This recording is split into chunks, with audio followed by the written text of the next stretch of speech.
The reason why you should not follow your passion. A few days ago, I was invited to speak to a group of mostly young people. After my session, one man from the audience asked me, "I've always heard about following one's passion. What do you think?" I then told him about my personal business. As at time of making this video, I have 3 businesses. I loved one so much that I can do it for free. So you can call that my passion, right? The second one has a part of it that makes me high, while the third one is nothing but a boring job for me. I hate it. But guess what? For the past 3 years, this business I hate has given me more money than anything else. What do you think about the cliche, follow your passion? In this video, I'll explain the reason why the advice to follow your passion is not always a good thing.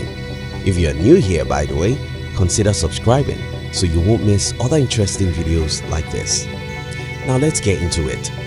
You see, there's a complex formula that makes people truly successful in business and in their career. That formula is your passion plus the market's willingness to pay for the product of your passion minus easy entrance for most people. To understand this, let's imagine a building or a car.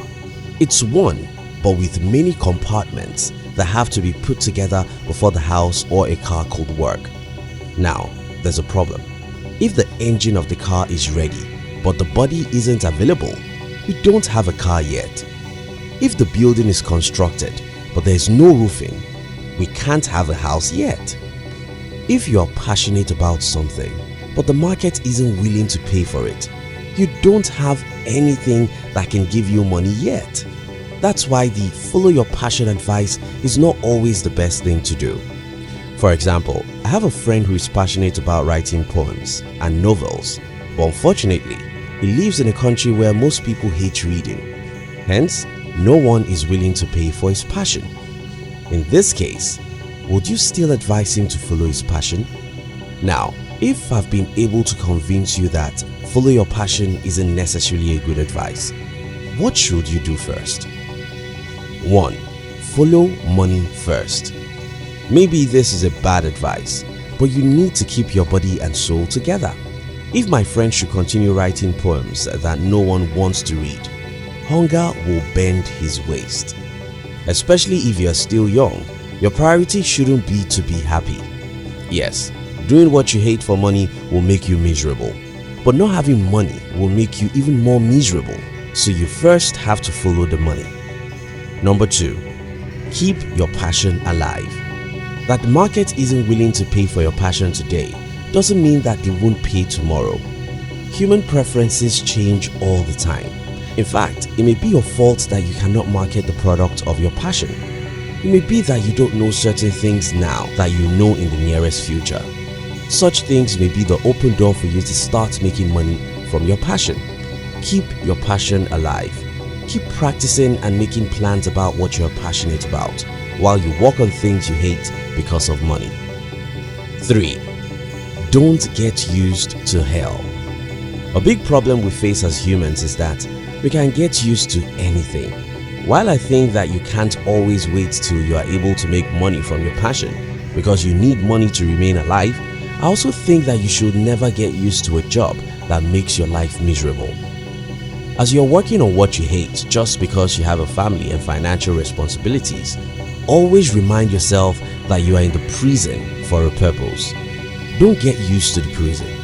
Instead, keep working and making plans on your passion by the side. Many people say this is not easy, and I agree, but many ungodly people usually have side chicks after they are married, you know, so that's not easy too. Manage your side chick. 4. Use what you hate to build what you love. I told you about my 3 businesses. I do the first one for money, I do one for a little love, and I do one for the real passion. At the end of the day, my goal is to get rid of the one I do for money. Maybe I'll sell it or just throw it away. But before then, I'm going to use the money this ugly thing is giving me to build the business I truly love. And that has been what I've been busy working on. My advice to the employees: I need to speak specifically to the employees because this is very common among them. According to Gallup poll, more than 85% of employees hate their jobs, even those who have the so-called good jobs. But even though these people hate their jobs, which is fine since I too hate one of my businesses, they simply get used to it. They tell themselves that it's normal, or they think that the next promotion will give them more money and make them happier. That's a wrong way of thinking. It's like me saying, though I hate this business, but if I can make more money, I'll be happier running it. That's simply not going to happen. It doesn't matter how much money you get from a business or a job you hate. You hate it means that you hate it. Instead of thinking that the next pay rise will make you happier, why don't you use the checks you're getting from this job or business to start financing what you will truly love? Now, these are things I think you can do. 1. Buy no luxury for now. The categories of people who ought not to buy luxuries are the ones who buy luxuries most. And there's a psychological reason for that. You see, when you're doing what you hate, you won't be fulfilled. When you don't feel fulfilled, you think that the latest iPhone or wristwatches will make you happy. Unfortunately, that's the last thing you ought to think about. When you're doing something you hate, you should never buy luxuries, because buying luxurious things means that you will never have enough to save, and that obviously means that you will forever remain in the prison of a business or a job that you hate. Be disciplined. Live on very little things. Don't buy a car if you don't seriously need one, and even if you need one, buy small and used ones. You obviously don't need the iPhones and the $10,000 wristwatches when you are working on things you hate. Who told you that you need the Rolex watch? 2. Make friends with people who are living your dreamed life. I have a friend who was an employee many years after I have been an entrepreneur. But 1 year after we live near each other, he decided to quit his job. I'm not suggesting that you should quit your job though. I'm only sharing with you how making friends with whom you want to be like can inspire you to make some really big sacrifices. If you are in a business or a job you hate, don't hang around people in that same environment. Make friends with people who are already doing something similar to what you want to do. When you see the way these people live and how fulfilled they are, you get inspiration to make sacrifices like saving a significant part of your earnings, reading some good books instead of partying and doing all manner of things.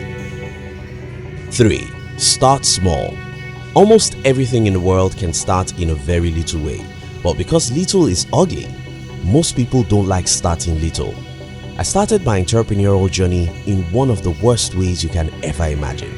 It was little, ugly and dirty, but I have to keep that fight for 8 years before I got a big breakthrough.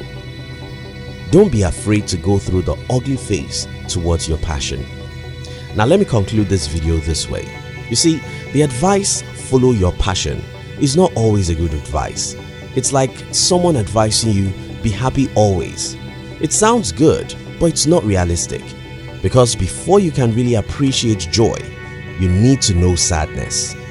Most times, you won't be able to follow your passion, whether because the markets don't yet appreciate your passion, because you don't know how to market your passion, or because it may take a lot of time to make money from your passion. While you're waiting for the good, you may need to hang around the ugly. My only advice is, don't lose sight of the good. Hang around the ugly so that you won't be lonely, but never forget that the good is your end goal. Thank you very much for watching our videos. We'd like to give you another interesting video for you to enjoy next. But before then, our team will be very happy if you can like this video and share it with your friends on social media. If you are new here, don't forget to subscribe so you won't miss other interesting videos like this.